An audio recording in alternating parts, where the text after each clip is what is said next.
ఏపీలో సార్వత్రిక ఎన్నికల పోలింగ్ ముగిసింది. జూన్ 4న ఫలితాలు రాబోతున్నాయి.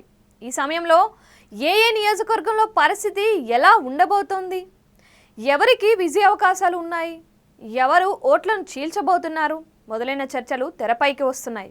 ఈ విషయంలో కొన్ని నియోజకవర్గాలపై క్లారిటీ వస్తుందని చెబుతున్నా కొన్ని స్థానాల్లో పరిస్థితి మాత్రం $1 మిలియన్ ప్రశ్నలు మిగులుస్తున్నాయని చెబుతున్నారు. అందులో చీరాల ఒకటి.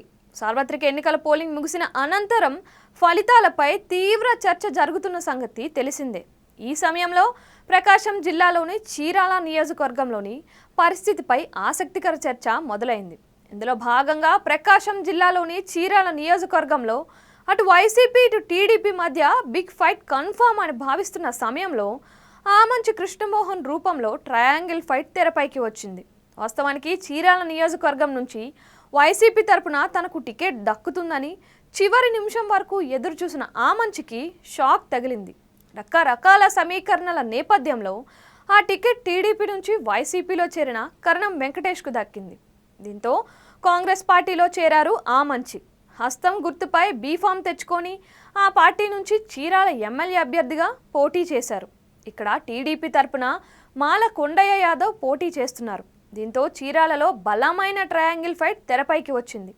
పార్టీల పరంగా ఫైట్ పూర్తిగా టీడీపీ వైసీపీ మధ్యే అనుకున్న అభ్యర్థిగా మాత్రం ఆమంచి బలమైన నాయకుడనే చెప్పుకోవాలి. 2014 ఎన్నికల సమయంలో ఆయన కాంగ్రెస్ పార్టీని వీడి నవోదయం పార్టీ తరపున ఆటో రిక్షా గుర్తు మీద పోటీ చేసి 10,000 పైచిలుకు ఓట్లతో టీడీపీ అభ్యర్థి మీద విజయం సాధించారు.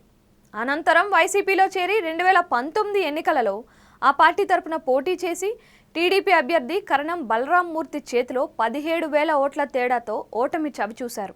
అలా గత ఎన్నికల్లో వైసీపీ నుంచి గెలుపొందిన ఆమంచి కాంగ్రెస్ నుంచి బరిలోకి దిగగా టీడీపీ నుంచి పోటీ చేసిన కరణం ఫ్యామిలీ ఇప్పుడు వైసీపీ నుంచి బరిలోకి దిగింది. దీంతో చీరాల ఫలితాలపై కొత్త చర్చ తెరపైకి వచ్చింది. ఇందులో భాగంగా ఆమంచికి సొంత సామాజిక వర్గం కాపులతో పాటు ఎస్సీ, మత్స్యకార, పద్మశాలి వర్గాలు అండగా ఉంటాయని భావిస్తున్నారు.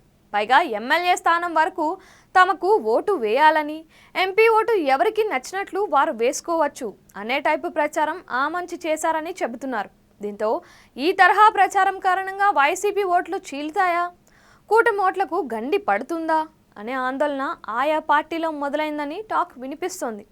అదే కాకపోతే టీడీపీ కూటమి ఓట్లను చీలి మధ్యస్థంగా ఆమంచి కృష్ణమోహనే గెలుస్తారా అనే చర్చ తెరపైకి వచ్చింది. దీంతో చీరాలలో గెలుపు అంశంపై ఎవరు ధీమాగా చెప్పలేని పరిస్థితి అని అంటున్నారు. మరి చీరాలలో ఆమంచి ఎవరిని ముంచారు అనేది తెలియాలంటే జూన్ 4 వరకు వేచి చూడాల్సిందే.